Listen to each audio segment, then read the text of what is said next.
Bom dia, boa tarde, boa noite. Sejam bem-vindos a mais um Anima Talk. Estamos aqui, eu e Priscila Carvalhinha. Bom dia, boa tarde, boa noite. Sejam todos bem-vindos novamente a mais um episódio. E mais uma vez um convidado muito especial, meu amigo Adriano. Não sabe jogar muita bola não, mas o cara é gente boa. Vamos deixar ele se apresentar.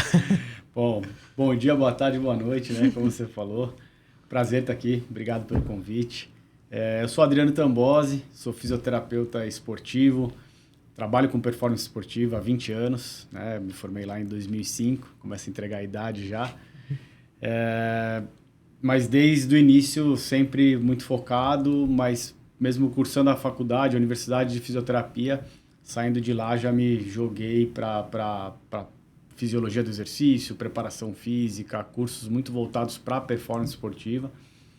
E apaixonadaço por isso, né? Como o Dudu falou, eu tento jogar futebol e como talvez 90% dos meninos brasileiros da minha geração, tentei ser jogador de futebol também. E aí com 18 anos eu descobri que eu jogava de teimoso e parti para a fisioterapia, né? E aí, desde 2005, quando eu me formei, trabalhando no esporte, trabalhei aí em vários esportes, futebol, basquete, tênis. Cheguei aí para as Forças Especiais da Romênia, no Exército da Romênia, mas isso é uma coisa que a gente pode falar depois. Não, essa história tem que contar. Agora que você falou sobre isso... É isso, me aventuro muito, já não é mais uma aventura, né? São 15 anos com a minha empresa, com uma clínica de fisioterapia em São Paulo, onde a gente tem 2 unidades. Fala o nome da clínica aí para todo mundo saber. PhysioWay fica lá em Alphaville, em São Paulo, Barueri, né? Município de Barueri. Ó, a Day aí, ó, do primeiro episódio do... Exatamente. Lá de Barueri. Tem que gerar conexão aí. E é isso. Temos lá uma galera, desde os mais jovens aí, recém-formados, que é uma política que a gente tem de pelo menos 30%, 40% dos contratados saindo do forno, né? Para que a gente possa formar também, capacitar. E a gente mescla com muita experiência ali, com alguns já com 15 anos de formado e tal. Então é isso. Tamo aí. Muito Valeu. bom. E já começar com o encontro de gerações, né? Exatamente. Já trazer, né, dentro do seu empreendimento aí, da clínica, essa coisa da mescla mesmo, né, das gerações, da galera que tá chegando, a galera nova, enfim, que chega com outra energia. A gente já falou bastante isso em alguns outros podcasts. E a galera que tem mais experiência, né, que tá ali, enfim. Então, acho que isso já é muito legal, assim, de trazer e de falar, porque... Acho que quando a gente coloca isso como um propósito, né? Como uma proposta, assim, uma intencionalidade de conseguir fazer esse intercâmbio de gerações aí. É um desafio, né? Como eu falei, eu tô com 20 anos aí nessa caminhada. Eu assumo que é uma coisa que eu acabo, de uns anos para cá, estudando bastante e tentando me integrar muito, porque é um desafio para mim. Eu sou o mais velho hoje da clínica, né? Tirando o meu pai hoje, que é o diretor financeiro, já tem aí 7, 8 anos, mas no operacional, na coordenação técnica e tudo, eu sou o mais velho. Então, eu sempre brinco que nós, mais velhos, que temos que nos atualizar. Lógico que a gente tem muita coisa para compartilhar, muita coisa para dividir, a experiência, né? Onde a gente acertou, onde a gente errou, mas... Eu acho que é uma mistura que ela é muito mais benéfica, muito mais rica. A gente pode tirar muito fruto disso aí. Todo mundo aprende com todo mundo, né? E aí se cria um clima ali, um ambiente produtivo, um ambiente agradável. As brincadeiras novas vão aparecendo, os mais velhos vão tendo que se adaptar e vão tendo que entender. Mas graças a Deus a gente tem uma equipe assim que a gente brinca que são unidos, né? A partir do momento que tem um bolinho ali com café no meio do dia, tem um happy hour, tem uma festa de aniversário que você vê que está todo mundo presente, da empresa, né? A gente sabe que é difícil, ainda mais na geração de hoje em dia. Eu acho que é uma geração que se integra pouco socialmente, fora do trabalho e tudo. Eu acho que antigamente tinha uma integração maior, mas essa mescla ela é muito rica, a gente só tem a ganhar com isso, né? Tem que saber aproveitar, tem que saber usufruir dela e todo mundo produzir e crescer. Eu ia começar falando sobre os valores do esporte, mas acho que o melhor gancho que a gente pode fazer aqui é com liderança, né? Verdade. Com esse propósito de trazer gente nova, a gente já viu muito conceito de liderança aqui na fase apresentação, na frase falando sobre as gerações. E eu queria entender como é que é primeiro na empresa. Como é que é isso para você? Como é que é esse dia a dia? Qual foi a dificuldade que você teve, a maior? Pode ser, não precisa ser todas, pode ser só uma. Se for todas, a gente vai ter que ficar mais umas 4 horas aqui. E como é que tem sido essa trajetória para você?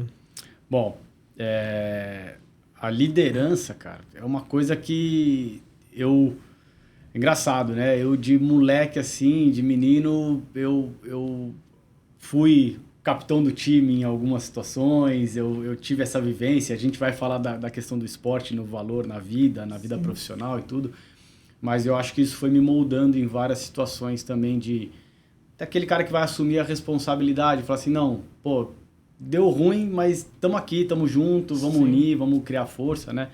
E dentro da empresa, acho que não é muito diferente. Eu trago essa responsabilidade para mim, mas eu vejo muito uma missão. A gente tem uma missão. A missão da PhysioWay hoje, não hoje, né? Há 15 anos, ela existe há 15 anos.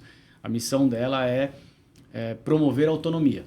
Desde o nosso paciente, do nosso atleta, do nosso esportista. Então, eu quero que ele saia sabendo tudo o que ele tem que fazer, mas eu preciso promover a autonomia para os profissionais. Por isso que o termômetro, se a gente está construindo autonomia mesmo, são muito esses profissionais novos. Que chegam ali cruz da graduação, e aí, depois de 1 ano, como é que ele está?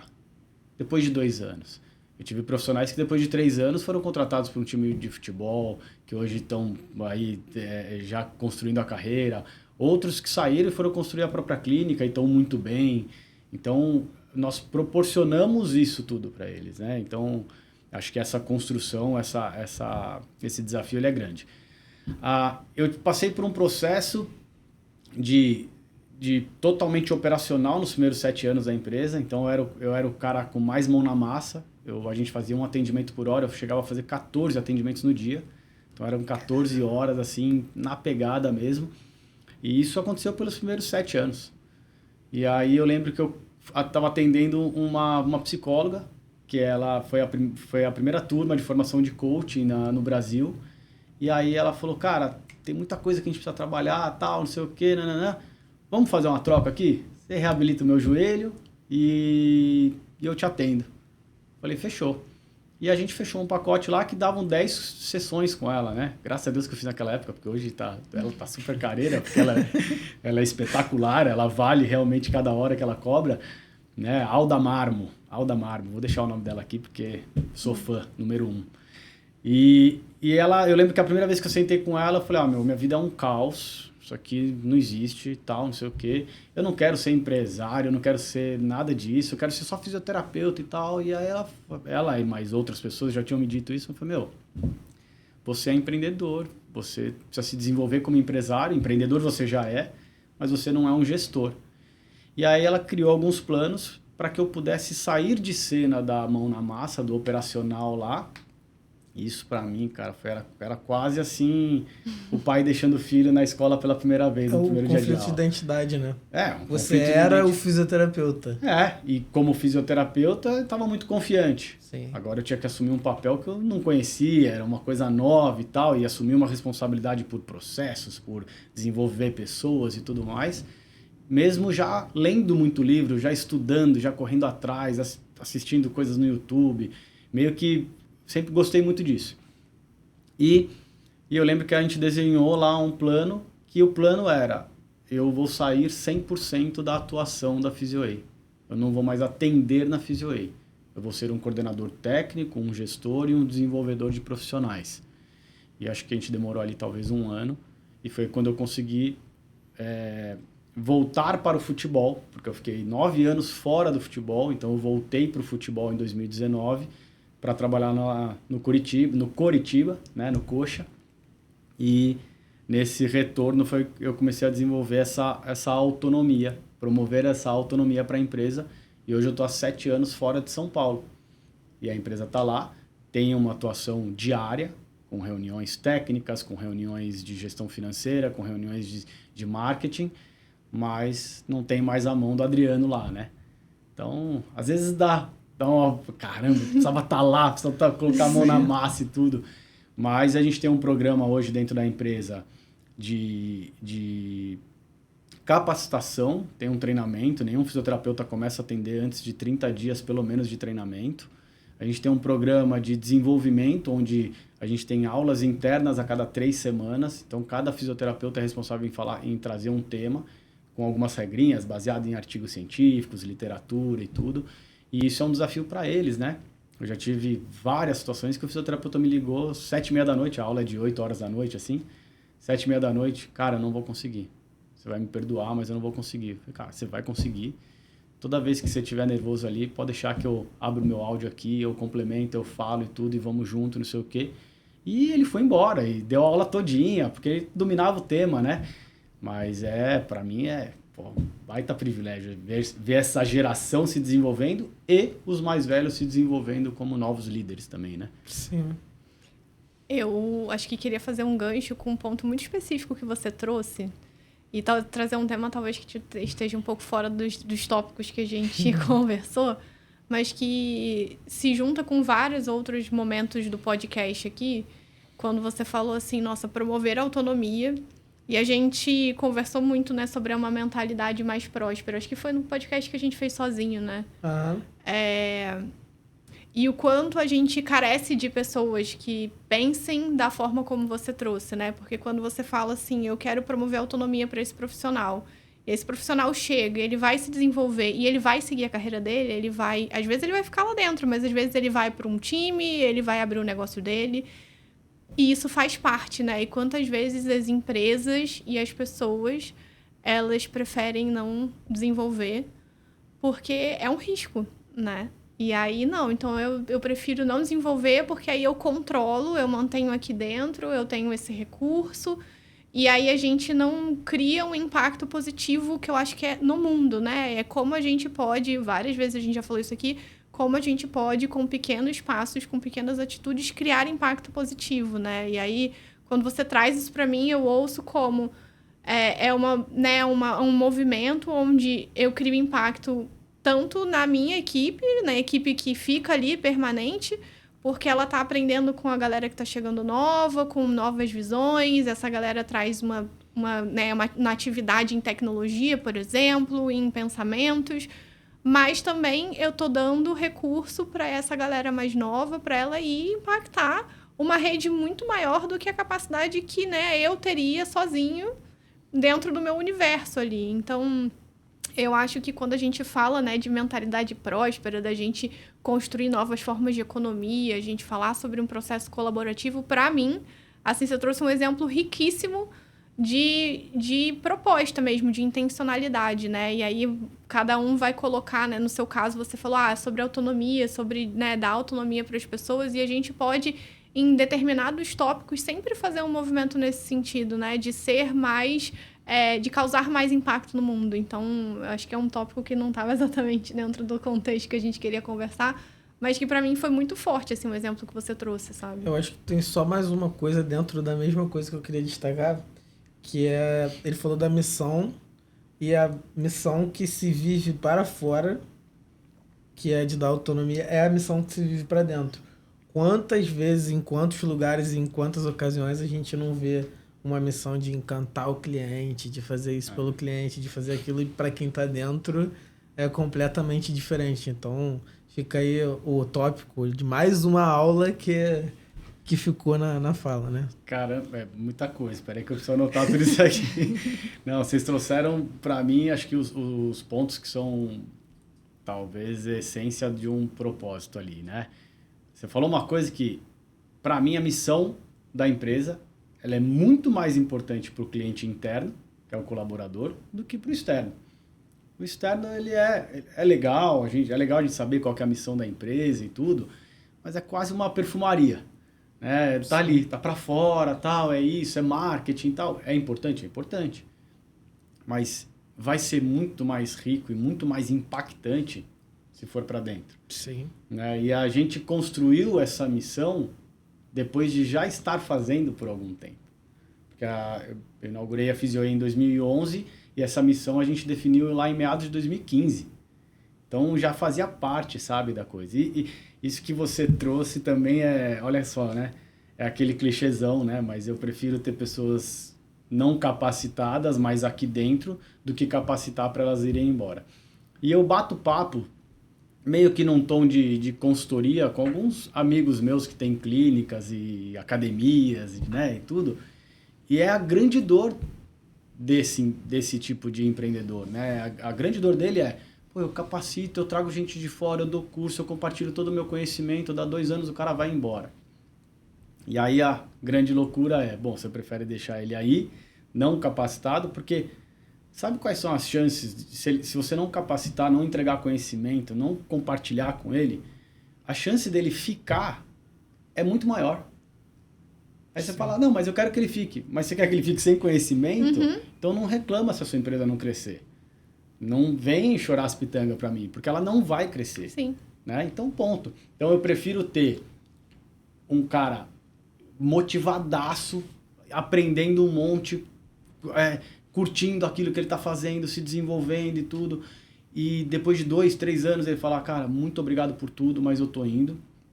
Mas eu tenho certeza que a gente conseguiu marcar a vida dele de alguma maneira, ou de várias maneiras, né? Impactar aquilo. E se os que decidirem ficar, porque preferem ficar, eu tenho profissionais hoje que estão há 12 anos. E é muito do perfil da pessoa também. E é perfil da pessoa. Então eu tenho fisioterapeuta que tem 12, 13 anos, eu tenho outro que tem 11, eu tenho outro que tem 9, tem uma que está saindo agora, completou 8 anos. Então, assim, a galera fica na Physio-Way. Pô, se fica porque tá legal, tá sendo bom para todo mundo, é uma troca. E é o que eu sempre falo para eles, tem que ser recíproco. Isso aqui é um relacionamento, cara. Se não estiver sendo bom para vocês, pode vir falar comigo, porque talvez não esteja sendo bom para mim também. E a gente precisa ajustar, a gente precisa continuar evoluindo, né? Então, promover autonomia, se a gente tirar isso, aí acabou. Tira a alma, né? Tirar a alma, acabou. Não, e é muito legal você trazer isso, né? Porque aí eu vou juntar isso que você falou com outra coisa que você falou lá no seu processo individual, né? Eu precisei sair do lugar executivo para virar, de botar a mão na massa ali para virar uma pessoa que vai pensar em processo, em estratégia. E muitas das vezes as pessoas falam, eu treino, e aí a pessoa vai sair, mas assim, quando eu te escuto falar que você tem um processo muito bem definido de treinamento. Então, assim, existe uma estrutura que é capaz de absorver gente nova. Porque é isso, né? Muitas das vezes as pessoas têm medo de receber gente muito nova, porque fala assim, mas como é que eu vou integrar essas pessoas na equipe? Como é que eu vou fazer ela chegar num lugar onde ela consegue performar dentro do padrão que eu entendo que é um padrão de performance? E aí é estratégia e processo. Porque precisa ter o processo, precisa ser replicável, né? Então, quando você me diz assim, eu tenho um processo dentro da minha equipe onde a cada X tempos uma pessoa precisa escolher um tema, ela precisa fazer uma avaliação de artigo científico e ela precisa apresentar aquilo para todo mundo, é um processo de aprendizado por pares.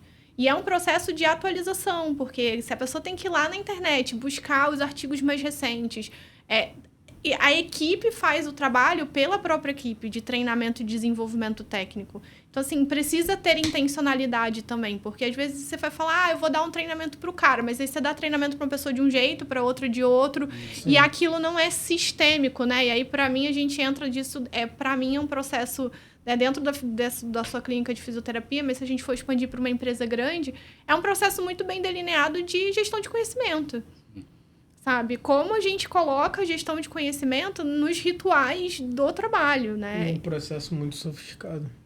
E é sofisticado, mas é simples, entende? Sim. Não precisa ser uma coisa super, nossa, não. E o quanto de coisa você não está desenvolvendo naquela pessoa pelo simples fato dela ter um compromisso de ter que apresentar alguma coisa para o grupo, dela aprender a ter que buscar em fonte confiável, dela poder fazer interpretação sobre aquilo que ela está lendo, dela ter que se expor e apresentar uma coisa que, por mais que seja dentro da área de atuação dela, sai de uma zona de conforto porque ela está estudando uma coisa que provavelmente é nova, vindo de artigo científico, e ela tem que conectar com alguma coisa que ela já conhece. Então, assim, tem uma série de processos que acontecem pelo simples fato de você determinar que uma pessoa precisa apresentar. Então, eu acho que esse medo também muito que as pessoas têm de, eu vou treinar e a pessoa vai embora, mas seu medo é isso ou é porque você não tem um processo muito bem estabelecido onde você consegue fazer com que essas pessoas entrem e elas, depois de X tempo, ela esteja preparada para começar a performar? Porque senão você também não tem controle daquilo que entra, de como sai, de como performa. Então, acho que a palavrinha processo aí também me pegou um pouco. Não, e ela é perfeita, porque quando a gente traz essa ideia dessa que a gente chama de educação, o projeto chama educação continuada, né? Capacitação continuada, e é o que você falou, é a equipe capacitando a equipe. Então, isso é muito legal. E o que eu vejo em todas as aulas, todos os encontros que a gente tem, é no final, o profissional que apresentou agradecendo 1, 2, 3, 4 colegas que ajudaram ele. Pô, o que aconteceu naquelas 3 semanas de colaboração, de trabalho em equipe para que aquela apresentação acontecesse? Então, isso é... Quando eu escuto, pô, queria agradecer fulano de tal, obrigado, pô, me mandou aquele artigo, pô, me ajudou a montar a apresentação, porque eu tenho dificuldade de apresentação aqui e tal. Aí acabou, eu já vi que tá todo mundo fechado, tá todo mundo unido, né? E você proporcionar o ambiente, né? Você proporcionar a ferramenta para que aquilo aconteça. Ó, eu quero 2 artigos científicos, a gente vai se basear aqui de 15 a 20 slides, a gente vai correlacionar, pelo menos em algum momento, com a nossa realidade do dia a dia. Então, você já traz um direcionamento, né? É quase, vou cozinhar. Beleza, sei que o Dudu gosta de cozinhar, disse que cozinha bem, né? Mas, vou cozinhar. Faz isso aí pra mim e tal, não sei o quê. Pô, mas não sei onde é que tá a faca, não sei onde é que tá o ingrediente, não sei onde tá nada. Mas se eu coloco tudo na sua frente, com os utensílios que você precisa usar, as panelas que você vai usar, não sei o quê, já fica metade do caminho andado. Você fala, não, beleza, já sei o que eu tenho que fazer. E, assim, se eu não tivesse esse propósito de desenvolver essas pessoas, aí eu teria interrompido o meu processo de desenvolvimento. Porque, imagina isso, 7 anos compartilhando, aprendendo, desenvolvendo, só que praticamente com uma linguagem com cada ser humano diferente, né? Então, com um eu sei que eu tenho que conduzir desse jeito, com outro eu tenho que falar desse jeito. Às vezes eu percebo que um tá na tampa do estresse e, cara, não dá para fazer essa apresentação amanhã, eu tô muito estressado, eu tive um problema pessoal e tudo. Eu mesmo vou lá e falo, galera, vamos mudar para a apresentação para semana que vem e tal, nananã.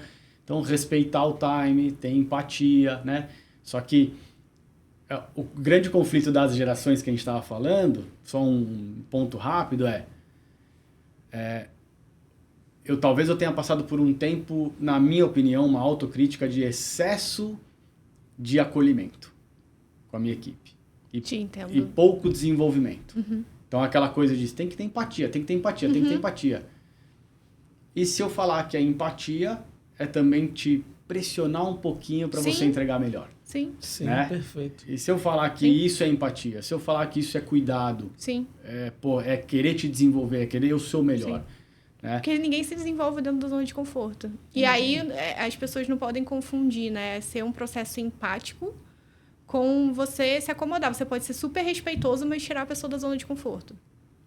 Exato. E aí se desafiar, né? Vou fazer tão um link com o nosso trabalho do mapeamento que a gente teve o cuidado de explicar para o colaborador que está respondendo aquele questionário que o estresse é inerente ao trabalho, ele vai acontecer. Que o problema é quando ele passa do limite, mas que... A gente precisa aprender a fazer essa gestão do estresse, determinado nível de estresse é importante para que as coisas aconteçam. Inclusive o nosso corpo, né? E aí você fala de fisiologia. Quando você falou fisiologia do movimento, que eu sou instrutora de yoga, né? Então, assim... E eu sou uma pessoa que estudo bastante sobre corpo, movimento, enfim. Já mergulhei em vários estudos, assim, né? Com relação a isso.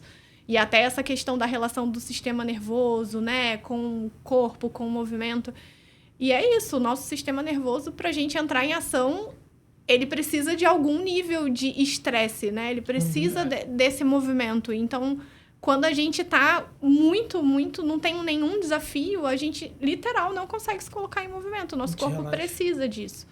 Então, o problema é quando isso não tem uma folga, quando a gente não consegue voltar e descansar e relaxar o nosso corpo, né? Porque é isso, tudo é um movimento de pulsação, né? É um carga e descarga, E quando você não tem descarga, é um problema.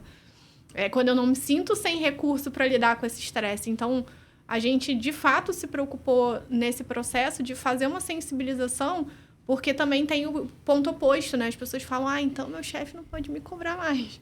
Eu falo, não é sobre isso. Não é sobre não estabelecer um desafio, né? É sobre como você vai fazer a gestão disso. Se você tem todos os utensílios que você precisa. Porque o desafio ele vai continuar sendo. O problema é quando a pessoa te pede para cozinhar e não te dá panela, não te dá garfo, não te dá faca, né? Não te dá o alimento que você precisa cozinhar. Mas pode ser um desafio cozinhar e você ter todo o recurso que você precisa para cozinhar. Aí você precisa assumir o seu papel de responsabilidade, fazer o seu trabalho interno e se desafiar e sair da zona de conforto para aprender alguma coisa. Porque o processo de aprendizado, ele é nesse lugar de desconforto, né? Ele é nesse lugar de desconforto e tudo que você trouxe, né? Se a gente parar para pensar, são pessoas mais conscientes Exatamente. da presença daquele estresse. Exatamente. Então, é o conhecimento que vai proporcionar isso. Eu não consigo identificar... Se eu não sei que aquilo que eu estou sentindo, aquela agitação, taquicardia, tremor, sensação corporal, suor, se eu não sei que aquilo tem a ver, se eu não consigo identificar, não consigo correlacionar que aquilo tem a ver com o meu estresse, aí é um problema. Sim. Porque eu preciso saber, isso vai acontecer. Eu uso um pouco uma analogia, o seguinte, eu vou passar um treino para um atleta, e aí eu sei que aquele treino é forte, e ele vai ficar dolorido por uns 2 até 3 dias. Se eu avisar ele, falar, nós vamos fazer um treino, só que, cara, se prepara, depois de amanhã, você vai estar me xingando ainda, porque você vai estar todo dolorido. Se eu não aviso ele, imagina ele depois de amanhã, ele vai falar assim, pô, o Adriano não sabe nem o que tá fazendo, cara. Fizemos treino antes de ontem, eu tô todo quebrado aqui. Agora, imagina esse cara acordando 48 horas depois, e todo dolorido, e falar assim, caramba, ele falou pra mim. Que ia acontecer. E é essa a mensagem que eu quero receber. Sim. Pô, bem que você me falou, que 48 horas depois eu ia estar moído. E quando você senta com o seu profissional para falar, você vai fazer uma apresentação, ou você vai passar agora por um momento de estresse no trabalho, assim, assim, assado, a gente está ciente disso. A gente sabe que vai te sobrecarregar. A gente sabe que vai ser estressante. Mas, tira suas pausas, respira, né? Toma uma água, vamos batendo um papo. E aí, lógico, quem é líder, acompanhar, né? Porque tem o delargar e o delegar. E muita gente delarga. E aí, não, deixa. Aí dá um mês. E aí, fez? Tô tentando fazer aqui e tal. Calma, pô, se você vai acompanhando semanalmente ou a cada 3, 4 dias, e aí, como é que tá? Precisa de alguma ajuda? Pô, vamos marcar um bate-papo? Deixa eu ver que ponto que você tá, deixa eu entender. Vai por aqui, vai por ali. Então, você tá, além de dar o suporte, você tá ajudando a pessoa a identificar aquilo. Isso vai de atividade física, novos hábitos e todo o autoconhecimento. Tudo na vida. E eu chamo do cara que não sabe o que está acontecendo de disfuncional inconsciente. E ele faz um caminho até ele se tornar um funcional inconsciente, que é quando ele automatizou aquilo ele já conseguiu integrar aquilo, ele já conseguiu identificar rápido, ele já antecipa as situações, ele já sabe que ele vai ficar estressado lá, ele já começa a fazer as respirações dele, que ele aprendeu e tudo. Então, mas existe um caminho. Eu preciso entender qual o momento que o meu liderado, que o meu profissional se encontra. Ele é um disfuncional totalmente inconsciente, ou ele está aqui no meio do caminho, ou para algumas coisas ele é muito consciente, sabe? Ele tem que se policiar demais para conseguir fazer aquilo, ou não.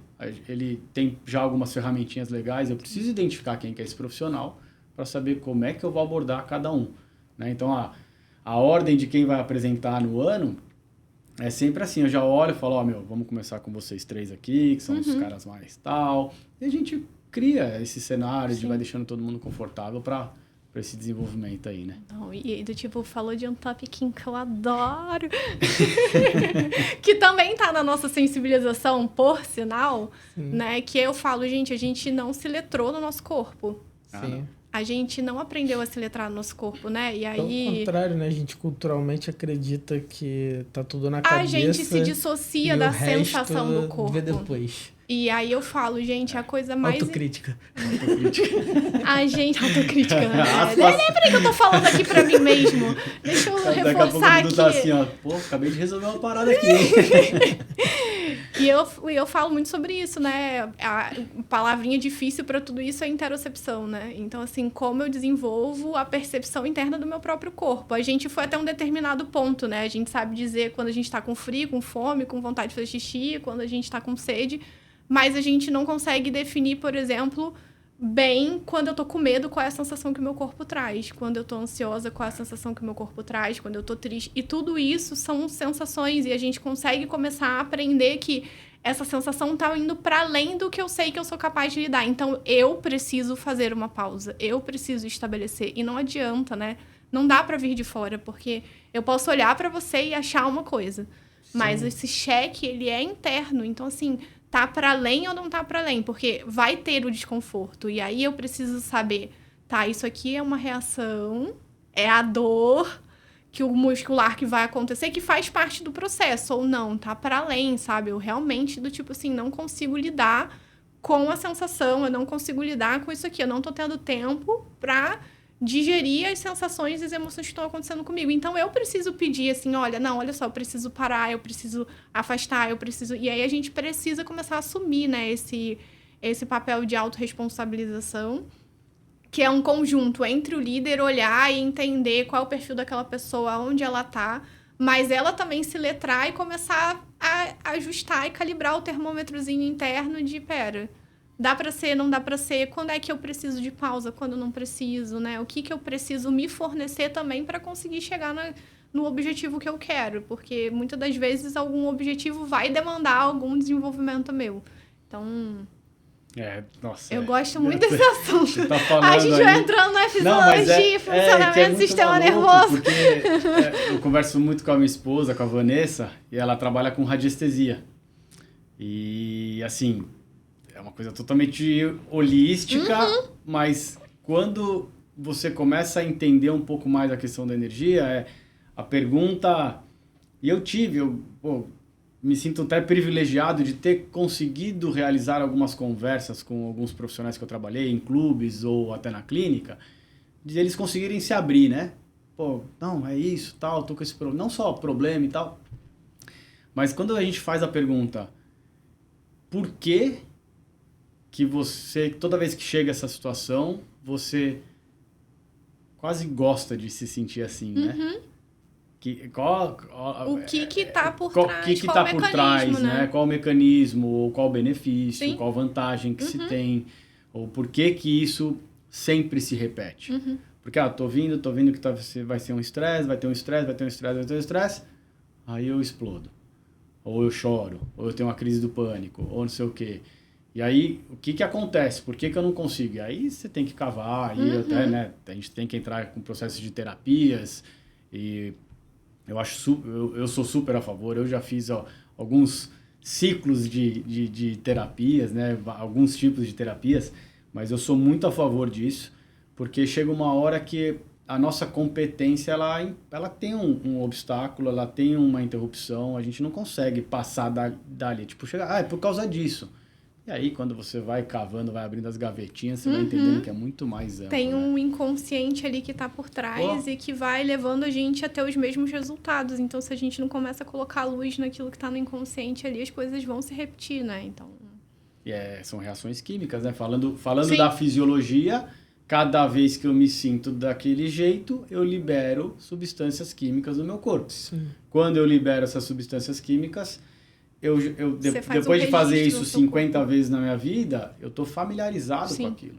Sim. E muitas vezes, inconscientemente, eu vou buscar aquilo. Bom, Sim. enfim, se a gente for falar disso, a gente vai abre outro podcast aqui. A gente abre outro pra falar só sobre isso. Vamos cortar o produto, vamos traz falar a Vanessa, traz a minha esposa, que vai render mais. Pode falar outros tópicos, eu deixo. Tá bom. Bom, ainda sobre liderança. A gente sabe, todo mundo agora já sabe que tu trabalha com futebol. Eu queria saber bons exemplos de liderança que tu viu no esporte. Se tu quiser contar maus exemplos também, é contigo. Mas queria saber bons exemplos. Maus exemplos eu não lembro. Que bom. Vamos focar no positivo, na trilha do positivo. Os maus a gente acaba tirando como coisa boa e aprendendo e falando assim, isso é o que eu não devo fazer. Exatamente. E acabou. Não, bons exemplos, cara. Eu tive excelentes exemplos, né, de liderança. O primeiro que eu não posso deixar de falar foi o meu professor Ricardo, meu treinador de futebol aos 17 anos, né? Falando de trabalhando no futebol. Esse cara, pra mim, tem frases que ele falava pro grupo ou para mim que eu nunca mais esqueci. E uma delas que foi muito importante foi que eu tinha 17 anos, ele me arrumou um teste no Corinthians, e aí eu fui lá, fiquei ralando lá no terrão, lá 3, 4 meses. Um belo dia, ó, você passou no teste e tal, e fiquei no time ali por mais uns 6, 7 meses. E fui dispensado, quando eu ia para a categoria sub-20, fui dispensado, não tinha futebol para ir para lá, não tinha jeito, e voltei e por um senso de satisfação que eu tinha que dar para ele, era como se fosse assim, meu, você que me arrumou o teste e tudo, eu fui direto lá no campo que ele dava o treino, falou, ó, vim aqui te agradecer, obrigado, eu acabei de ser dispensado lá do Corinthians e tal, mas eu queria te agradecer, 17 anos de idade. E aí ele chegou para mim e falou assim, Adriano, eu vou te falar uma coisa que pode parecer muito estranho para você agora. Talvez você não entenda agora, mas eu quero que você não esqueça dessa frase. Não interessa o que você vai fazer da sua vida. Você vai ser bem-sucedido e você vai ser muito feliz no que você for fazer. Porque na sua vida, para você, é inadmissível fazer alguma coisa incorreta ou alguma coisa que não te deixe feliz. Cara, eu nunca mais, até hoje, quando eu encontro com ele, eu agradeço ele. Porque você jogou futebol, você tentou ser jogador de futebol, muita gente tentou ser jogador de futebol, muito garoto, e a gente demora alguns anos para entender. Para digerir. E eu fui digerir de verdade mesmo quando eu passei a me sentir um bom fisioterapeuta num clube de futebol, participando de bons campeonatos, e eu falei, cara, eu tô realizando porque eu queria viver isso. Ah, queria ser jogador? Lógico, todo mundo queria, o garoto quer. Mas eu queria estar dentro do esporte de alto rendimento. Sim. Eu queria estar dentro daquela panela de pressão, dentro daquela... Vai perder, vai ganhar, não sei o quê. Nanana. Eu queria sentir isso. E, pô, hoje eu dou graças a Deus de ter escolhido. Acho que quando eu fui fazer matrícula do vestibular aqui, olha só, psicologia, fisioterapia, educação física ou marketing. Tava super bem. E aí eu falei, cara, fisioterapia é legal, já tinha me machucado e tal, e fui. Beleza. Então, sou muito feliz em ser fisioterapeuta, e esse cara marcou muito minha vida. Agora, com quem eu trabalhei, eu vou começar aqui da seleção brasileira de basquete, que eu trabalhei 6 anos, fiz o ciclo olímpico 2012 e 2016. Peraí que eu tenho um parênteses sobre a seleção. Se você ver a foto do Adriano na seleção, não é o Adriano. Cara, a gente tem que melhorar. A gente tem que evoluir. A gente não tá falando de evolução aqui. Ela é física também. A gente melhora. Pão e botar a foto? Vou botar a foto, vou botar a Aí foto. é sacanagem, né, gente? Aí é sacanagem. Bom, que bom que tá melhor e tá pior. Eu acho que tá melhor. Minha mulher fala que tá 1000 vezes melhor, que daquele jeito ela não sairia comigo. Então deixa assim. Diz ela que foi ela que me melhorou, tá? E pior bota é que aí na conta. O pior é que você pega a minha foto ali do antes e depois com ela, fala, cara, será? Acho que ela tem razão. Acho que ela tem razão. Mas assim, eu trabalhei na seleção brasileira de basquete e a gente tinha um treinador argentino, que era o Rubem Magnano. É um treinador que foi campeão olímpico com a Argentina e depois ele vem fazer um ciclo de 2011 a 2016 no Brasil. E eu tive o privilégio de trabalhar com ele. Um cara extremamente rígido. Um cara que arrancava assim 100% de todo mundo, exigia 100% de todo mundo, desde do rapaz que limpava a quadra antes do treino, até o nosso trabalho na fisioterapia, dos jogadores e tudo. Mas, cara, a gestão de grupo dele era assim, não tinha como estar do lado dele e você não querer entregar 100%. Sabe?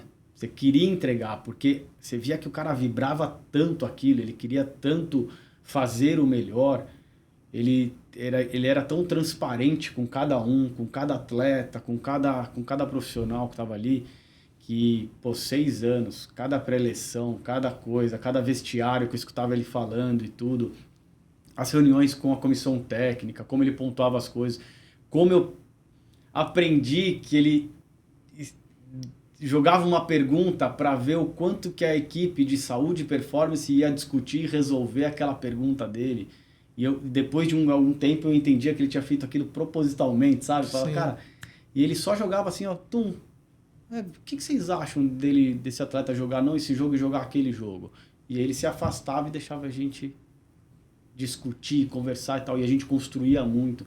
Então, a maneira que ele desenvolveu muita gente ali, eu aprendi muita coisa com ele.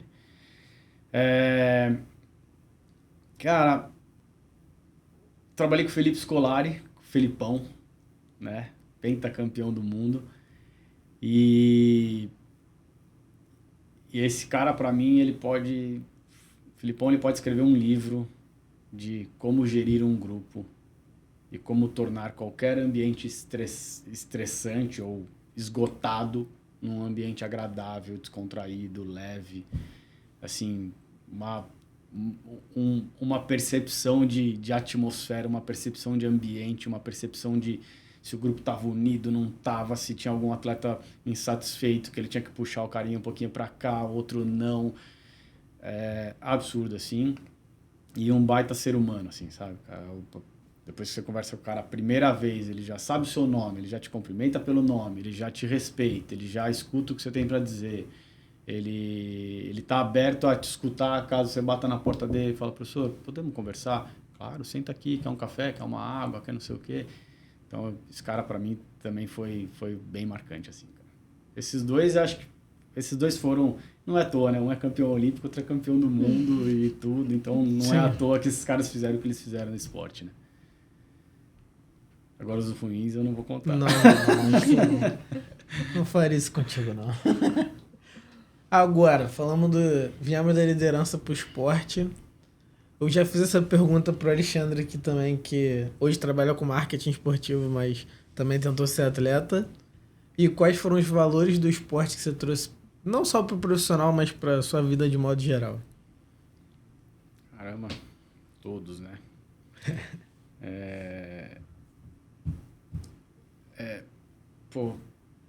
Primeiro que eu acho que eu me formei como ser humano moldado no esporte, né? E o esporte coletivo. Não tem como, eu não consigo separar. Eu só sou o que eu sou hoje como profissional, como gestor, que ainda até tem dificuldade de falar, né? Como gestor, mas eu sou gestor. Pô, tem 15 anos na empresa, se eu não falar que eu sou gestor, eu tô ferrado. Como gestor, como profissional, por tudo que eu passei no esporte. Por todas as frustrações, por todas as derrotas, por todas as vitórias, discussões, momentos ruins, dificuldades. Você está perdendo um jogo de 2-0, de repente você tem que virar o jogo. Você está ganhando o jogo de 2-0, de repente você toma a virada e perde o jogo. Muita coisa. Eu falo que o esporte é uma montanha-russa. Você perde, você ganha, você perde, você ganha. A cada 3 dias você perde, ganha, perde, ganha. Tem uns clubes que estão... Você lembra alguém falando isso? Tem uns clubes que estão mais perdendo. Tem outros que estão ganhando. Mas assim, de repente, tem clubes aí que estão ganhando todas as partidas, de repente eles... Apaga. Né? Pô, tem aí, ó, tem uma final sábado de Libertadores. Vai sair só um vencedor. Um dos dois que os dois são ponta aí do cenário sul-americano todinho, um vai sair frustrado. E aí o que você aprende, como você aprende, sua caixa de ferramenta, cara, de como lidar com aquilo e como voltar no dia seguinte para trabalhar, para fazer alguma coisa, né? Então eu como fisioterapeuta, eu vou contar uma história rápida para vocês entenderem como que molda o negócio. Eu trabalhava no Coritiba, a gente viajou 2 dias antes para Manaus para jogar contra o Amazonas. Copa do Brasil, primeiro jogo. Perdemos o jogo. Coritiba fora logo no primeiro jogo. A gente viaja para Foz do Iguaçu, pertinho, né? Viaja para Foz do Iguaçu, fica 3 dias treinando em Foz do Iguaçu, vai jogar contra o Cascavel pelo Paranaense. Perdemos o jogo. Tava 2-0, perdemos de 3-2. E volta 10 horas de ônibus para Curitiba. Foram 7 dias fora de casa, 2 derrotas, uma viagem de ônibus e tal. E no dia seguinte tinha que estar todo mundo lá para trabalhar, meu amigo. Que a vida continua. A vida vai continuar, né? E uma das coisas que eu sempre carrego, eu aprendi muito com meu irmão trabalha hoje com marketing, o Fábio, e ele jogou numa universidade de primeira divisão, ganhou bolsa lá e tudo, era craque de bola ali quando a gente era mais novo. Um da família tinha que sair craque, né? Ele era o craque. Ele é modesto. Ele era o craque. E aí ele sempre falou, e ele chegou a escrever até um artigo para um livro falando quais os benefícios do esporte coletivo na vida corporativa, né? Legal. Bem legal. Depois eu até peço para ele, se quiser, mando para vocês. Mas, dentro do campo, como que eu respeito a sua dificuldade? Como que você respeita a minha dificuldade? Não adianta eu tocar uma bola no seu pé se você gosta de uma bola na corrida. Tá pedindo desculpa. Na corrida. Tá pedindo desculpa. No futebol, se não sou eu, ele ia perder todas. Tá pedindo desculpa. Mas eu preciso saber, não adianta eu rolar uma bola para um canhoto no pé direito. E aí eu preciso saber explorar, e aí pelas histórias que a gente escuta, né? Por exemplo, o Vanderlei Luxemburgo era o cara que fazia isso com maestria, explorar muito o que cada um tem de melhor e colocar essa pessoa no lugar que ela deve ser colocada para desenvolver o melhor, né? Então, eu acho que é isso. Dificuldades, não se empolgar muito com as alegrias, com as conquistas, mas desfrutar. E nem se abater muito com as derrotas. Mas desfrutar, né? Sim. É aquela famosa frase, né? Tudo passa, os momentos bons e os momentos ruins, eles vão passar. Então não se empolgue muito com os bons, não se empolgue muito com os não se frustre muito com os ruins, Sim. porque eles vão passar, né? E o que é, né? Acho que, por exemplo, trabalhando como coordenador da fisioterapia do Atlético Paranaense, eu acho que eu consegui aplicar isso dentro de uma gestão de equipe. Quem era o meu melhor fisioterapeuta para passar exercícios? Quem era o meu melhor fisioterapeuta que fazia um bom trabalho lá no campo com o meu atleta? Quem é o meu melhor fisioterapeuta que na terapia, na maca, na terapia manual e tudo mais era muito bom? Quem era o meu melhor cara que, para fazer uns relatórios legais pra gente, que a gente precisava entregar pra diretoria e tudo? Então, você faz isso, você faz aquilo, você vai fazer aquilo. E desenvolver, né? Então, acho que é isso. Tem um filme pra recomendar que fala sobre isso, é o Moneyball, já viu? Cara, já escutei falar do filme, mas não assisti. É muito bom, é um treinador de beisebol que vai pegando. O cara, ele rebate bem, mas ele corre mal. Tá bom, quero ele pra rebater, eu não quero ele pra correr. Já vi. Achei que era um que lançaram agora. Não, já vi esse filme. Muito bom, filmaço, muito bom. Muito bom esse filme. Muito bom. Eu acho que você trouxe alguns pontos, assim, que são impossíveis de não conectar com saúde mental, né? A gente tá falando de pressão, de lidar com as emoções, de aprender a ter um pouco mais de resiliência, né? E aí eu acho que seria legal, assim, você falar um pouco dessa relação, né? Desse ambiente, porque eu acho que... E aí eu relaciono, você falou, né, de alta performance, né? De esportes de alta performance e ambientes corporativos, né? De produção de alta performance também vão ter pressão, né? Também vão ter desafios. Não é a mesma coisa, mas também são pressões, né? Eu acho que tudo que a gente quer colocar como uma alta performance, a gente vai se colocar em mais desafio do que a gente se colocaria se a gente quiser só performar. Então, eu acho que não dá para desconectar o assunto de saúde mental, de trabalho com as emoções. Então, conte mais sobre isso. Assim. Conte sobre isso, né? Não tem como, né? A cabeça que conduz tudo, a cabeça que vai traçar. Você falou uma coisa, né, do mundo corporativo, a alta performance, tudo. Eu acho que tudo isso é proporcional para cada pessoa, sabe? Eu acho que se a pessoa está ali naquele trabalho, numa empresa de marketing, numa exportadora, que seja, mas aquilo é a vida dela, aquele é o sustento da família dela e tudo, aí essa é a pressão que ele vai colocar nele mesmo, né? É assim que ele vai ter que lidar, da mesma maneira que é o jogador de futebol, o jogador de basquete, o de tênis e tudo. Então, eu acho que ela é bem proporcional. Eu trabalhei com vários esportes, né? Eu trabalhei com basquete, com futebol, com tênis, trabalhei com softball, que é o beisebol feminino, nos Estados Unidos, fiquei 1 ano numa universidade lá e tal, e eu consegui, acho que, extrair um pouquinho de qual tipo de estresse. Todos vivem um baita estresse. Os profissionais que estão desse lado também vivem um baita estresse. Mas, assim, só falando um pouco do atleta, o tênis, para mim, é uma coisa absurda. É o cara com o cara, meu. Não tem. Se eu errar, alguém me cobra aqui? Não tem. Você não tá jogando dupla, não. É você. É você com você mesmo. Não acordei bem. Não tem o que fazer. Hoje eu não vou treinar. Tudo bem. Quem vai perder condicionamento é você. Eu não vou. Tudo bem. É você. A conta vai chegar a hora que chegar na quadra. Tiver o jogo. Então, eu trabalhei com o Tomás Bellucci.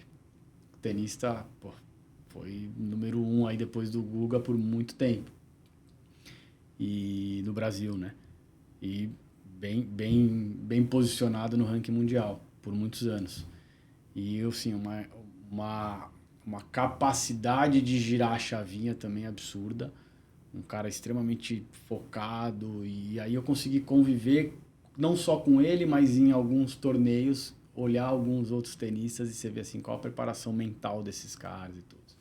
Mas trazendo para o nosso lado, né, para o lado do profissional, eu acho que, cara, nem o profissional que está no esporte do alto rendimento ele faz ideia de quanto de impacto que é na saúde emocional dele ele estar trabalhando ali, né? E hoje eu converso com alguns colegas aí que estão em clubes, estão trabalhando, e aí eu lembro de algumas situações, porque para quem não sabe eu saí faz 1 ano e meio do clube, do futebol, e hoje eu trabalho com um atleta só. Então eu ganhei qualidade de vida, eu ganhei tempo com a minha família, eu ganhei tempo para estudar, eu ganhei tempo para fazer um monte de coisa. Mas quando eu estava em clube, eu cheguei a ficar 4 meses sem um dia de férias, sem uma manhã de férias. Ah, mas é assim. Se você reclamar de alguma coisa ali dentro, eu falei, cara, é futebol. Você quer férias, você quer final de semana, você quer não sei o que, esquece, isso não existe. E foi uma grande batalha que eu tive, foi quase uma missão que eu tive, era uma meta que eu falei, antes de eu sair, eu preciso organizar isso com o RH. Eu trabalhava no clube que eu trabalhava, que é muito bem organizado, muito bem estruturado em relação a isso, mas precisava organizar um pouco melhor para que os profissionais estivessem sempre ali prontos, entregando o melhor. Porque não tem como falar que eu estava entregando o melhor depois de 4 meses sem um dia, sem uma manhã de folga. Uhum. Eu saía de um jogo quarta-feira do estádio, eu saía 1h30 da manhã e 8h30 da manhã... Para começar que é uma loucura. Loucura. O que a gente tem no futebol brasileiro é uma loucura, assim. Não, eu não sou uma pessoa que super entendo de futebol, mas assim, eu acho insano. Você já falou do tamanho do Brasil, só para começar, né? Sim. De viagem. Horário dos jogos, enfim, né? Horário, é isso. E aí eu vou chegar nesse detalhe que você falou. Você sai do estádio 1h30 da manhã, no dia seguinte eu tinha que estar 8h30 da manhã no centro de treinamento. E isso aconteceu por 4 meses. Você fala, cara, peraí, não tá dando assim. E pior, quando você começa a entrar num processo de muito desgaste, você começa a atrapalhar o seu sono e você começa a ter insônia. Uhum. Mas eu tô cansado, eu quero dormir. Mas o corpo não desliga. Você não consegue dormir. Uhum. Então eu dormia às vezes 2 horas da manhã e acordava 4h30. Dormia às vezes às 11 da noite e acordava 1h30. 2 horas da manhã. E ficava olhando pro teto. Oh, cara, o que eu vou fazer? E aí, por me sentir mal, que eu tava sem saúde, para ajudar, eu ainda comecei a ir treinar às 6 horas da manhã, porque era o único horário que eu tinha. Então eu ia todos os dias treinar das 6 às 7, tomava um banho, tomava um café, 7h45 eu tava trabalhando. E aí a conta não fecha. E aí... Porque nem treinar, né? O corpo precisa do descanso, né? Às vezes é isso, né? A atividade física, ela entra como um equilíbrio, mas se o seu corpo já tá no limite, não vai fechar a conta. Peso. É mais peso. Não, você tá devendo energia. Exato. Não vai gastar energia, você tá devendo energia. Exato. Hoje é dia de dormir. Exato. Hoje não é dia de treinar. Não adianta você querer inventar moda. E você tava falando das viagens, né? Olha como é que é a logística de um time de futebol hoje no Brasil, tá? A maioria. O jogo acaba, jogo da quarta-feira à noite, acaba lá 11h30, 11h40. Aí todo mundo toma banho, janta, normalmente tem um jantar ali no vestiário mesmo e tal, e vai para o aeroporto pegar um avião às 2 da manhã para descer na cidade 3h30 da manhã, pegar o carro do aeroporto para casa, chegar em casa 4h30 da manhã, conseguir dormir lá pelas 6 e às 2 da tarde ele tem que estar no clube para treinar. E eu, fisioterapeuta, muitas vezes já ficava no centro de treinamento porque 8h30 eu tinha que estar lá porque tinha atletas lesionados que não tinham ido pro jogo. E nesse processo todo, eu comecei a identificar que eu estava entrando num pequeno burnout. Né? O num ciclo pequeno circadiano burnout. agradece essa rotina. E interessante, o primeiro sinal o primeiro sinal foi eu não conseguia dormir. Então era uma noite sim, uma noite não. Então eu não dormia uma noite, na noite seguinte eu estava acabado, eu dormia. E aí todo lugar que eu encostava, é um voo daqui para Fortaleza. Eu dormia. Eu separava um artigo científico para ler, abria o computador, dormia. Então, assim, onde eu encostava, eu dormia. Eu falei, cara, não tá legal isso. Aí teve uma situação que eu fui almoçar com a minha esposa e mais um casal. E eu, estamos ali almoçando e tal, numa boa, tranquilo, batendo papo. Caiu minha pressão, desmaiei na mesa. Falei, caramba, cara. Aí fui pra casa e tal, lembro que eu dormi bastante aquela tarde, depois eu tava de folga naquele dia, E eu fui levando nessa. Chegou em novembro, final do ano, nessa época do ano aqui que a gente tá, um estresse danado. Eu tava almoçando com o pessoal da minha equipe ali no centro de treinamento lá do clube. E do nada, minha visão direita apagou. E eu não enxergava ninguém que tava aqui. Aí eu falei, cara, 42 anos eu tô agora, né? Eu com 40 anos, 41 eu tava, 40, eu falei, cara, não é coisa boa, né? Aí fiquei ali uns 10 minutos sem a visão e tal, saí dali, vi minha pressão ali e tudo, mas 2 dias depois passei numa neurologista, não sei o quê. Ela fez todos os testes neurológicos, pediu alguns exames. Aí ela falou, você tá com burnout, cara. Você tá num burnout danado. Burnoutzinho. Um pequeno burnout. Pequeno burnout. Eu achei que eu tava tendo um derrame, um AVC ali na mesa. No caso, você já tava bem torrado. Não, já tava assim, já tinha ido fazia tempo. E assim, você começa... Tipo o pó da Fênix. Você começa a ficar irritado com pouca... tava daquele jeitinho. O pó da Fênix. Você começa a ficar irritado com poucas coisas, dentro do trabalho e tal. Resumo, assim, faltava 15 dias para as férias, tirei férias, fui viajar e tal. Voltei das férias com várias regras, interrompi no meu celular mídias sociais e tal, cortei algumas coisas na alimentação, falei, não, mudei minha vida agora. Mas aí o sistema te consome, te engole de novo. Em fevereiro, eu já estava com uma rotina de maluco, e aí um amigo meu me ligou, que ele tem uma empresa, que é a empresa que eu trabalho hoje, que é a Volt, e faz a gestão de performance e saúde de alguns atletas, aí são já 21, 22 atletas hoje aí no mundo todo.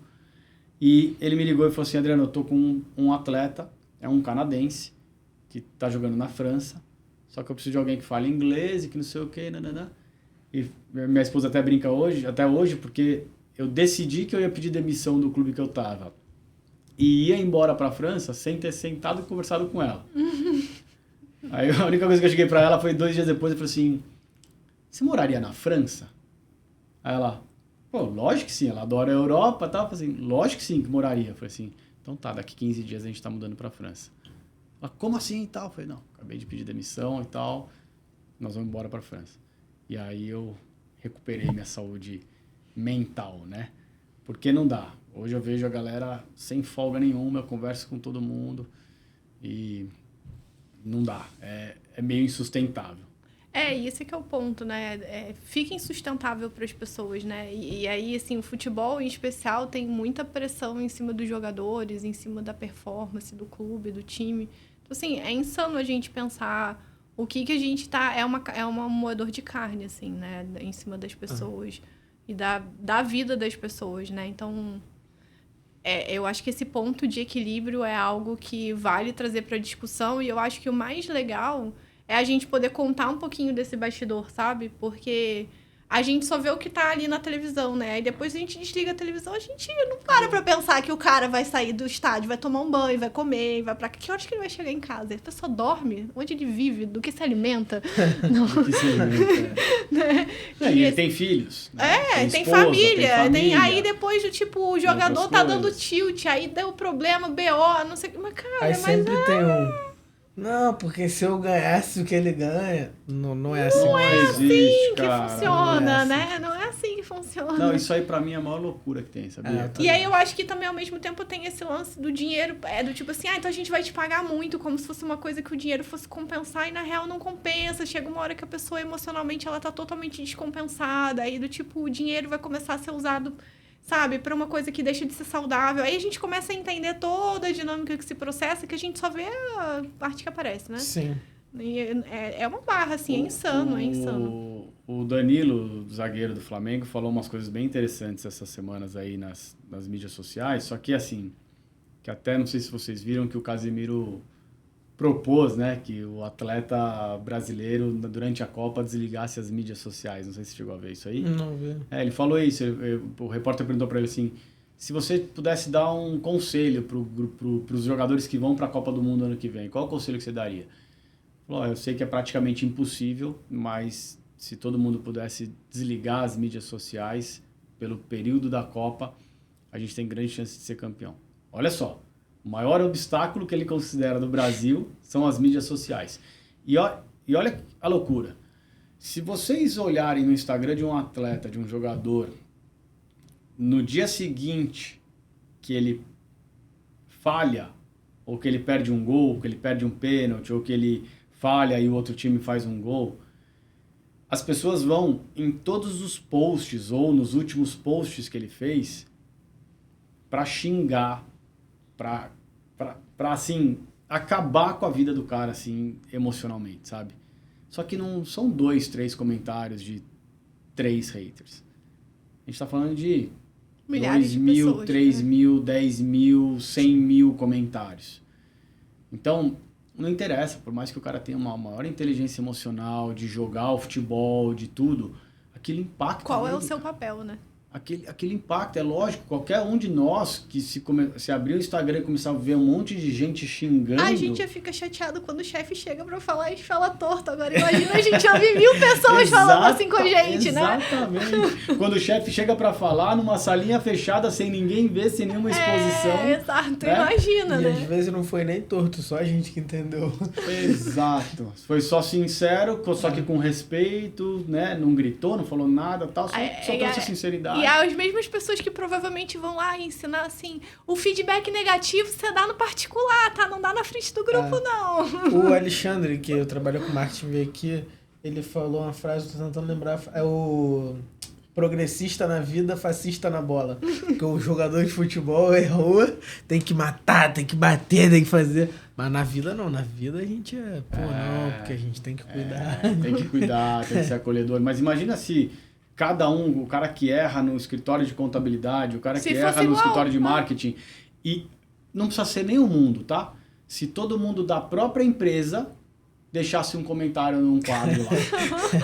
Bota você é ruim pra caramba, demorou pra você sair. Bota um post-it na sua mesa. Você é ultrapassado, sai daqui. Imagina isso, cara. É loucura. Acabou, o cara pula da janela. A né? gente não exato. Essas coisas, esses paralelos são muito bons, porque mostra o quanto é absurdo e o quanto a gente normaliza certas coisas, né? Porque quando a gente traz pra nossa rotina, a gente fala, cara, ninguém permitiria, acharia um absurdo falar um negócio desse, mas a gente normaliza em determinados ambientes, né? E a gente precisa começar a discutir isso. E eu, como fisioterapeuta, passei por isso em 2 clubes já. Que o time não estava ganhando. Tinham 3 jogadores machucados, que é super normal, ter 3, 4, 5 jogadores machucados. Tinham 3 jogadores machucados. E aí uma repórter da cidade resolveu soltar uma reportagem de que o departamento de fisioterapia era incompetente. Baseado em quê? Cara, vozes da minha cabeça. E não sei o que, detalhe, tinha um mês antes, tinha saído uma reportagem de que a gente estava em 3º lugar de menor incidência de lesão do Brasil. Pô, peraí, não tá fechando. Essa conta não tá fechando, cara. Só que impactou? Pô, demais, cara. Acabou com a minha semana. Eu era o coordenador do departamento. Aí, quer queira ou quer não, tem aquelas piadinhas internas dos profissionais, porque é um ambiente hostil, né? Do cara que trabalha com você passar e falar, ei, chicote tá instalando do seu lado, hein? Cara, peraí, que você tá com a camisa do rival? O que tá acontecendo? Não tô entendendo. Então, esse clima interno dentro do esporte, do alto rendimento, ele é muito pesado, né? Só uma informação assim que eu falo que é uma coisa que eu brigava um pouquinho assim internamente nos clubes que eu passei, que era a gente tomar cuidado com os comentários entre nós ali dentro, né? Eu nunca esqueço, depois de uns 2 meses sem folga, eu tive uma quarta-feira, a gente jogou na terça-feira à noite, eu tive uma quarta-feira de folga, tava um baita sol. eu acordei 8 horas da manhã, eu falei pra minha esposa, eu falei, meu, você tem alguma coisa pra fazer? Tem reunião? Tem algum atendimento? Alguma coisa? Ela, não tenho, hoje eu tô tranquila. Eu falei, vamos pra praia? Vamos fazer um bate-volta? Ah, vamos, era 1h30 lá. Pô, entramos no carro, fomos e tal. E aí ela postou a gente na praia. Quarta-feira, né? Ninguém sabe que eu tava 2 meses sem folga. E ela postou a gente na praia, eu repostei. Aí vem os comentários dos meus amigos que não fazem ideia da minha rotina. Caramba, que vida, hein? Tá milionário, não sei o quê, nananã. Só que começa a incomodar. Sim. Só que comentários de profissionais do clube falando, pô, tá com a vida ganha mesmo, né? Campeonato rolando e você de folga na praia. Peraí, cara, você trabalha comigo, você sabe que eu tô 2 meses sem folga. Mas é porque a gente normaliza, acho que primeiro, né, os comentários. Então, o quanto a gente precisa se questionar das brincadeiras que a gente faz, dos comentários que a gente faz, porque existe muita coisa que a gente normaliza e que não é respeitoso mesmo, de fato, né? E eu acho que tem essa coisa a gente normalizar estar sempre lotado, assim, não, porque você tirar um dia de folga é não performar. E, gente, um absurdo, né? a gente precisa de folga para performar melhor. A gente precisa parar para pensar melhor. A gente, quando tem um problema, e aí é até intelectual, assim mesmo, você quer resolver uma questão, você não consegue sair daquilo, vai pensar em outra coisa, vai fazer outra coisa e depois você volta. E aí o ócio produtivo. E aí, assim, você tá colocando isso, eu vou trazer uma perspectiva pessoal. Bom, eu vou repetir, porque nem todo mundo assistiu todos os episódios. Eu me formei no Instituto Militar de Engenharia. E quando a gente faz o vestibular, são só 10 questões na prova do IME. E é simples assim. Não sabe aquela questão, pula. Não fica gastando muito tempo naquilo, porque daqui a pouco, quando você voltar, invariavelmente você já olhou para aquilo, começou a olhar, tá pensando, cara, não tá indo.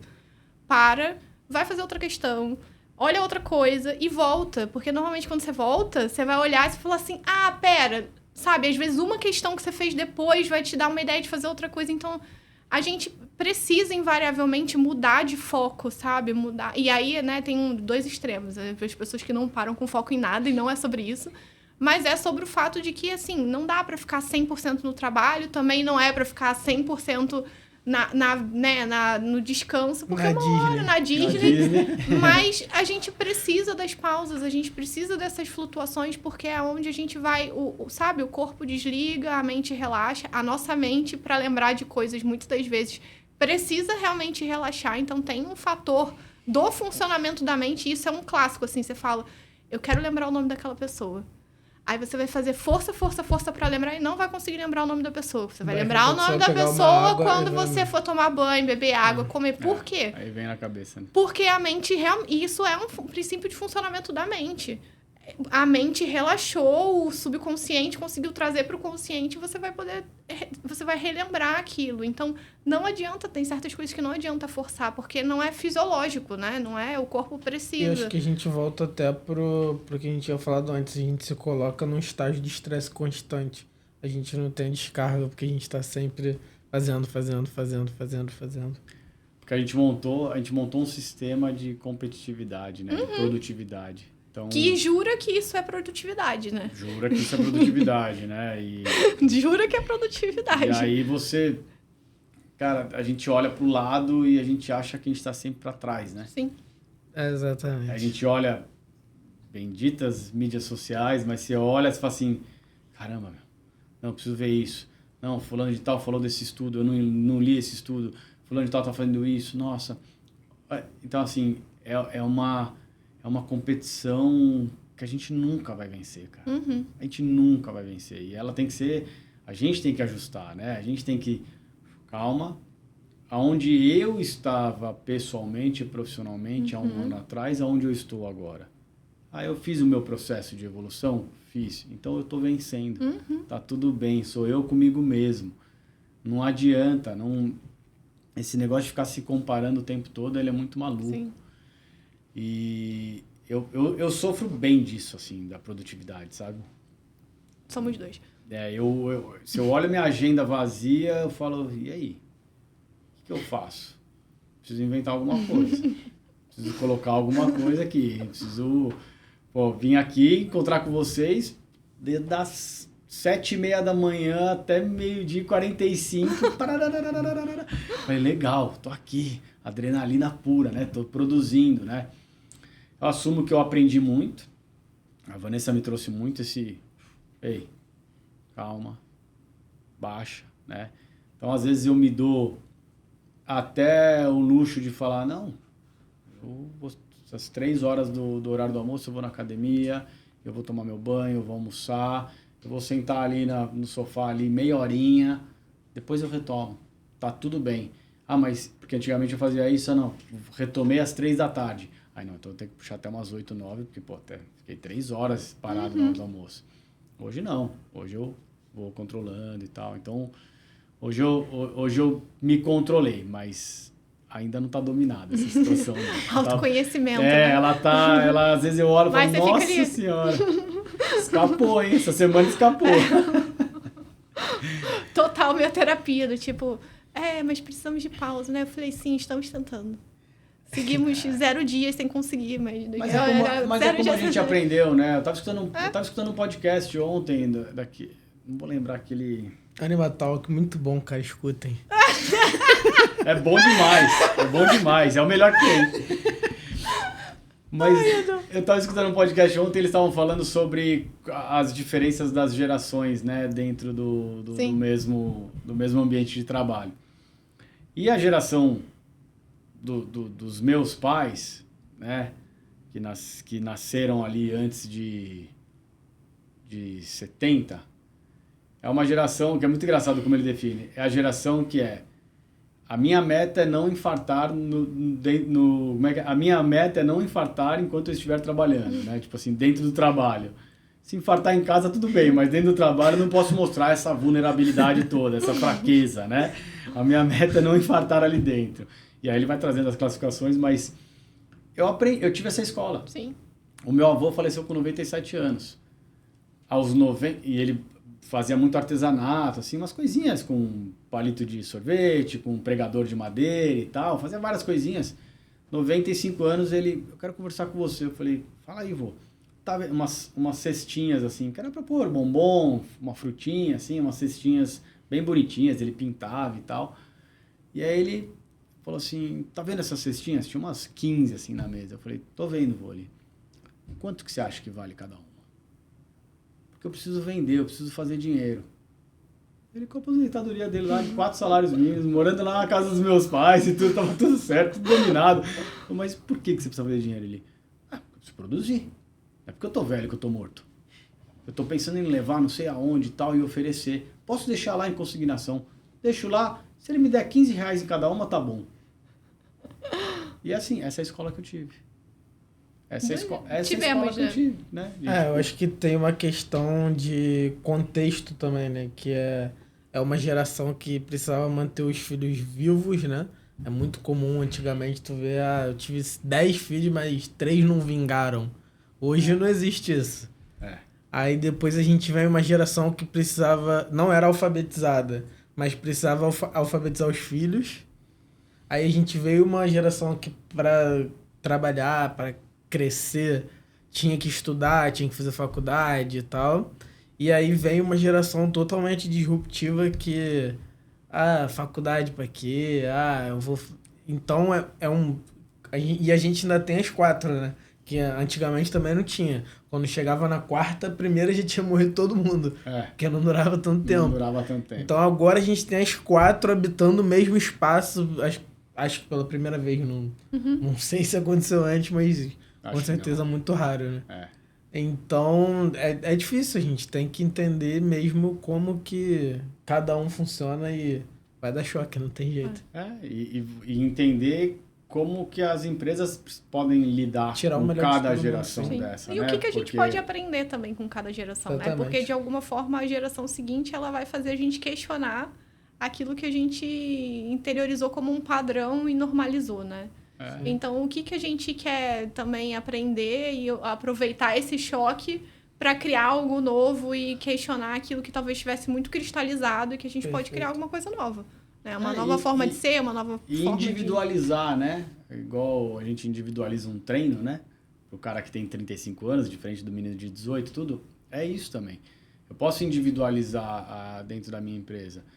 O meu profissional que tem 65, 70 anos, ele tem algumas necessidades que talvez ele precise sair pelo menos uma vez por mês para fazer alguns exames, uma consulta, alguma coisa do tipo. E eu quero que ele faça. Eu tenho o profissional que tem 35 anos, com 2 filhos, casado, pagando alto no financiamento, tentando conquistar o mundo, aquela coisa de produtividade, aquela coisa louca. Só que esse cara tá beirando o burnout. Então eu preciso entender qual que é a necessidade dele. Talvez eu falar para ele trabalhar em home office não seja a melhor opção para ele. Sim. Né? O cara vai, não, faz um home office. Cara, eu não quero. Exatamente, não tem mais minha trabalho em minha casa. Minha vida é um caos, cara. Não. Tem dois capetinhas pulando pro lado e pro outro. Eu não quero. E o cara não quer mesmo. Mas, pô, sabe? Eu já escutei profissional falando assim, um profissional que trabalhava comigo no futebol. Cara, o melhor momento pra mim é quando eu viajo. 3 filhos ele tinha. Ele falou, cara, eu amo minha família, mas quando eu viajo, ele ficava 2 dias num hotel, ele dorme. comendo ali, a isso. comidinha ali, dormindo bem e tal, trabalhava, não sei o quê, mas estava ali, cara, não tinha ninguém. O tempo é meu, o horário é meu. E ele precisava daquilo, e ele precisava daquilo. A gente falou um podcast que eu tava falando isso também, né? Porque eu falei, gente, eu amo a minha filha, mas assim, quando eu viajo a trabalho, quando eu vou pros meus retiros, é maravilhoso, porque eu faço o meu horário, do tipo, eu tenho meu tempo, eu não tenho que dar comida pra criança, eu não acordo de madrugada porque a criança acordou. É e não ótimo. tem nada a ver com amor isso, né? Não, é só porque eu quero descansar mesmo. Mas você tá ensinando a sua filha de que ela tem que ter a individualidade dela, Sim. de que ela tem que ter o tempo dela. Exato. Você tá ensinando isso pra ela também. Exato. Porque imagina se você ficasse grudado nela 24 horas, Sim. ela ia entender que ela tem que ficar grudada Sim. em você 24 E horas. até cria um ser humano menos independente e isso impacta no resto da vida inteira, né? Muito menos independente e até nesse podcast eles falam isso. Eles fizeram uma análise num estudo grande vendo questões comportamentais de líderes, e aí eles falam que a melhor pontuação dos líderes o único fator em comum que eles tinham era que eles tinham passado por importantes frustrações antes dos 15 anos. Olha que legal. Perfeito. E hoje, infelizmente, essa geração está passando por muito pouco. Ou está passando online, né? Está passando virtualmente, que é pesado também. Cada um, é aquilo que eu falei da proporção, né? É compatível com aquilo, né? Então é pesado para eles também. Muito bem, falamos. Antes do nosso encerramento, a gente tem que ouvir a história das Forças Especiais da meu Romênia. Deus, eu tinha esquecido, é verdade. Cara, vamos lá, rapidinho. Existe uma empresa que chama Exus. A Exus é pioneira em performance esportiva, em treinamento esportivo e tudo. O dono da Exus era o preparador físico da seleção alemã dos 7-1. Do nosso 7-1. Né? Ele era o preparador físico lá, que é o Mark Verstegen. E eu sempre fui muito fã da Exus, assim. Então eu fiz todos os cursos que eles tinham, graças ao André Cunha, que é o dono da Volt, que me apresentou, falou, cara, esses cursos são bons, faça esses cursos e tal. E aí, beleza.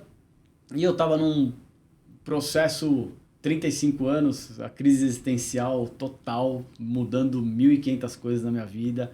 Foi aí que eu comecei a sair da PhysioWay, né? Foi aí que eu comecei a voltar pro futebol. Eu mudei muita coisa nesse ano. E aí eu já tinha meu currículo cadastrado lá na Exus e recebo um e-mail deles falando assim, pô, talvez esse perfil encaixe com o seu currículo, que precisava ter todos os cursos deles, falar inglês fluente e ter pelo menos 5 anos de experiência com esporte profissional. Cara, sou eu, né?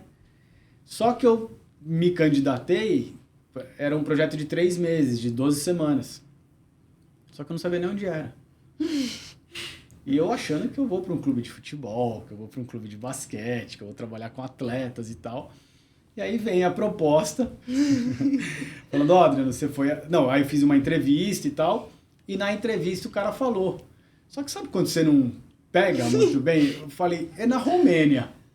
Você não pega muito bem essa O cara parte, falou assim, lá, inconsciente. Special Forces, Romanian Special Force. Falei, cara, alguma coisa de força aí da Romênia. E eu falo bem inglês, pô. Me viro bem no inglês. Aí eu, Fala, não dá nem pra botar culpa na língua, né? Aí depois, no dia seguinte, vem o e-mail, né? Forças Especiais do Exército da Romênia, na cidade de Targu-Muris, que é tipo 4 horas de Bucareste, não sei o quê. Aí eu, caramba. Aí, vamos fazer a primeira reunião. Já aceitei ontem. Falei, eu já aceitei, cara. Só que assim, eu tava tão numa vibe de mudar tudo, que eu falei, cara, isso veio pra eu viver. Mudar tudo. E assumo que financeiramente valia muito a pena. Falei, cara, são 3 meses, eu vou, né? Pô, cheguei lá, eu trabalhei no quartel das Forças Especiais da Romênia por 3 meses, com os caras que já tinham, tipo, 10, 11, 12 anos, já tinham ido pro Iraque, Afeganistão, não sei o que e tudo. Eu quebrado, que se arrebentou pulando de paraquedas. Mas foi, cara, uma experiência assim... Se tem uma coisa que eu não fiz lá, foi fisioterapia. Eu só dei treino e algumas coisas de prevenção, que é estar na fisioterapia, mas cheguei lá, não tinha uma maca. Não tinha nada. Não. Soldado não fica deitado na maca fazendo tratamento, não. É exercício, cara. É habilita no exercício. Se ele não puder fazer exercício, ele fica afastado. E aí eles afetava o salário deles, né? Porque dependendo das atividades que eles faziam, né? E foi isso, cara. Foram 3 meses na Romênia, Exército, Forças Especiais da Romênia. Excelente história. Bom, Agora pra sim. gente encerrar. Livros que todo mundo tem que ler. De 1 a 100 a gente aceita quanto você quiser indicar. Pô, caramba. Cara, pensando em liderança, eu gostei muito de um livro que eu li, que é do Márcio Fernandes, que chama Felicidade dá Lucro. O cara trabalhava... Gostamos, hein? O cara trabalhava no, indústria de energia elétrica e tudo, tal, mas assim, a maneira que ele fez a gestão, onde ele começou a mexer as pecinhas, colocar cada um onde se sentia mais feliz, satisfeito, e entender, que é bem legal. Tem um livro muito bom que fala muito da vulnerabilidade, vocês já devem ter escutado falar, que é da Brené Brown, né, que é A Coragem de Ser Imperfeito, e tem A Coragem para Liderar, eu li esses 2. Tem mais um, que é uma trilogia dela, não li o terceiro, mas A Coragem de Ser Imperfeito e A Coragem para Liderar são muito bons. Tem um TED dela muito bom de vulnerabilidade também. Tem, espetacular. Eu uso algumas falas dela em algumas aulas que eu dou, né, que a vulnerabilidade é um solo fértil, e aí eu trago isso para a parte da fisioterapia esportiva, onde quando o atleta se lesiona, ele está num momento vulnerável, só que a gente pode transformar esse atleta num atleta de verdade, né, trazer novos hábitos de alimentação e tudo. Tem um livro que chama, tá traduzido já tem uns anos, eu li ele há 10 anos atrás, que chama One Thing, em inglês, que está como A Única Coisa ou Única Coisa, tem aí nas livrarias que eu já vi. Uma estratégia de como você consegue, fazendo acontecer uma coisa, todas as outras coisas também acontecerem praticamente por consequência, sabe? E aí é uma coisa que eu tento fazer uma atividade, até dei esse livro de aniversário pro meu irmão há 2 meses atrás, porque é uma atividade que eu faço com alguns desafios que eu tenho na vida, assim, de, se eu quero passar uma mensagem numa aula que eu vou dar, qual que é a mensagem principal? É isso aqui. Se alguém sair dessa aula e não souber isso aqui, eu não entreguei o que eu tenho que entregar. Só que para entregar isso aqui, eu preciso entregar isso. Para a PhysioE entregar a reabilitação do movimento, preciso entregar isso. Então é isso. E que mais? Cara, tô lendo um agora, muito bom, que chama do Joe Dispenza. Não sei se vocês já ouviram falar desse cara. Cara espetacular. Chama Como Mudar o Hábito de Ser Você Mesmo. Acho que é isso mesmo. Como Mudar o Hábito de Ser Você Mesmo, de capa vermelha. Esse livro é aquele livro que você lê, relê, você fica voltando. Eu leio 15 páginas, aí eu volto e falo, não, peraí, preciso ler isso aqui de novo. Então, fala muito do inconsciente, desses comportamentos que a gente tem, que a gente fica preso, né? Então, acho que esses 4, né? Tá bom, ótimo. Bom, e quem não pode deixar de sentar nessa cadeira aí pra bater um papo com a gente? Pô, cara, eu acho que pelo propósito aí, né, o propósito do podcast, a missão de vocês, Eu acho que o José Aníbal, psicólogo do Botafogo, é um cara muito interessante de bater papo, com muito conhecimento. Vale muito a pena. Acho que é ele, cara. Por enquanto é ele. Tá bom. Considerações Ele falou finais? da esposa dele pra vir conversar com a Também gente. tem que ver. Se vocês quiserem falar Claro de que saúde a gente mental, de Ele terapias falou da holísticas. que a gente, a gente gente vai, quer. já conecta aí, já começa a puxar um outro fio com ela. Já né? fica o convite. Já deixa aí, já. Considerações finais? Temos? Eu acho que a gente trouxe pontos muito importantes, assim, né? Que se conectam uns com os outros e a gente já falou muitas vezes. Pra mim, acho que o ponto auge é a questão da gente olhar a prosperidade, assim, né? O quanto a gente quer gerar impacto na vida de outras pessoas. E aí, eu acho que a gente falou sobre impacto de várias formas, né? Quando você trouxe os exemplos de liderança que você teve, quando a gente falou da rotina do jogador de futebol, por exemplo. Tudo isso são impactos, né? São impressões que a gente provoca, que o sistema provoca, que a dinâmica de organização de trabalho provoca nas pessoas. E eu acho que tá aí, né? Acho que a conversa da gente conseguir colocar e trazer visibilidade para algumas coisas que as pessoas às vezes não discutem, não conversam, pode também começar a abrir a mente das pessoas para impactar e falar assim, pera, né? Será que eu Nunca pensei nisso. nunca tinha pensado nisso, nunca tinha olhado dessa forma, então... E pra gente poder ter um olhar mais cuidadoso com o outro, né? Com aquilo que o outro precisa, com o que eu preciso. Então, é sempre um olhar para dentro e para fora, né? E no final das contas, a saúde mental tá aí costurando tudo isso, né? Pra mim, por mais que a gente tenha pilares muito importantes na vida, saúde mental, se a gente não tem saúde, né? E aí é saúde mental, saúde física, enfim, se a gente não tem saúde, a gente, de fato, tem todos os outros pilares automaticamente impactados, né? Então... A partir do momento que você perde a sua condição de saúde, seja ela mental ou física, você deixa de ter todos os problemas, você passa a ter só um. Só um, Exatamente. exatamente. Essa é a grande... É. E se você ficar doente, ficar uma semana no hospital? Tudo aquilo que era Sim. inegociável, de reunião, de entrega, de relatório, não sei o quê, vai ficar para um segundo plano. Exato. Não tem o que fazer. Então... Considerações finais? Cara, acho que o conhecimento é o caminho de tudo, né? Para criar novos hábitos, criar essa conscientização, uma conscientização coletiva, né? Uma conscientização que a gente olhe para o lado e fale, pô, a gente pensa parecido e tá tudo bem pensar assim. Tá tudo bem ficar estressado, tá tudo bem ficar com medo do estresse, ficar com medo dessa cobrança, desse excesso de produtividade. Acho que a partir do momento que a gente começa a ter essa consciência, que só a gente entregando conhecimento e entendendo que as pessoas vão abrir uma caixinha de opa, tem uma nova perspectiva aqui para eu começar a me cuidar um pouco mais, começar a ter novos hábitos. E vou puxar a sardinha pro meu lado. Cara, atividade física conduz muita coisa. Se você pensar em corpo, em mente, em espiritualidade, às vezes a mente não está funcionando, a espiritualidade fica muito difícil quando a mente não está funcionando, mas tem uma coisa que depende só de você, cara, que é o corpo. Então, se você consegue movimentar o seu corpo, começar a se cuidar... E aí vai para tudo, vai para autoestima, vai para questões bioquímicas, fisiológicas, você libera hormônios bons que vão te ajudar a dormir melhor, então é uma cascata de coisas boas aí. E Bom, você? Suas considerações finais? Não vai fugir, não. Você ia encerrar, não eu é ia encerrar, né? mesmo?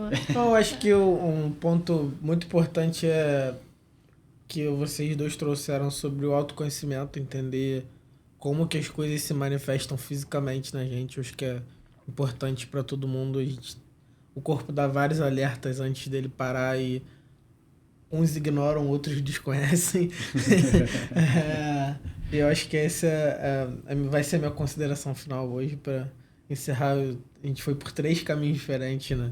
A consideração final. Agradecer a presença do Adriano. Domingo eu vou jogar no time dele para compensar. Olha lá, hein? Quero só ver.